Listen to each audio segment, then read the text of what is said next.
तुम्ही पाहत आहात MCN न्यूज मराठी। बुलढाणा जिल्ह्यातील जळगाव जामोद तालुक्यातील पिंपळगाव काळे येथे मन हिलावून टाकणारी घटना घडली आहे।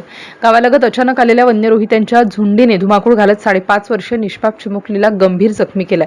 या घटनेनंतर संपूर्ण परिसरात भीतीचे वातावरण निर्माण झाले असून नागरिकांमध्ये संतापाची लाट उसळली आहे। मिळालेल्या माहितीनुसार 9 जुलै रोजी सायंकाळच्या सुमारास पिंपळगाव काळे गावालगत वन्यरोहित्यांचा मोठा कळप अचानक गावाच्या दिशेने आला।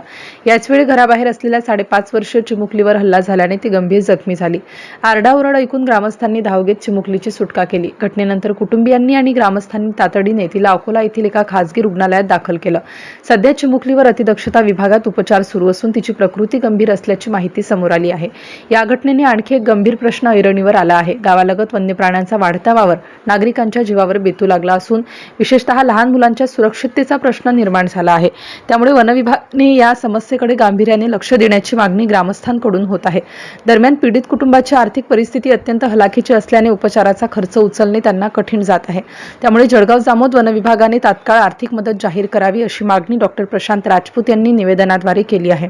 गावात वारंवार येणाऱ्या वन्यरोहित्यांचा कायमस्वरूपी बंदोबस्त करून नागरिकांच्या जीविताचे संरक्षण करावे, तसेच जखमी चिमुकलीच्या उपचारासाठी तातडीने शासकीय मदत उपलब्ध करून द्यावी अशी जोरदार मागणी आता नागरिकांकडून होत आहे।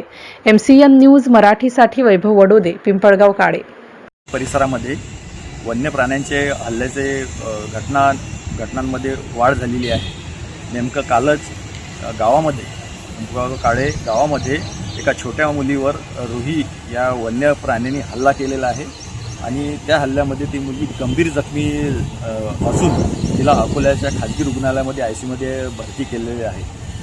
ती एका गरीब मजुराची मुलगी असून त्या कुटुंबाला प्रशासनातर्फे वन विभागातर्फे भरीव निधी मंजूर करून आर्थिक मदत देण्यात यावी याकरिता आज आम्ही या ठिकाणी वन विभागामध्ये निवेदन देण्याकरता आलेलो आहे। प्रशासनाला अशी विनंती आहे की त्यांनी या वन्य प्राण्यांचा बंदोबस्त करावा, तसेच या जखमी रुग्णांना आर्थिक मदत करावी ही विनंती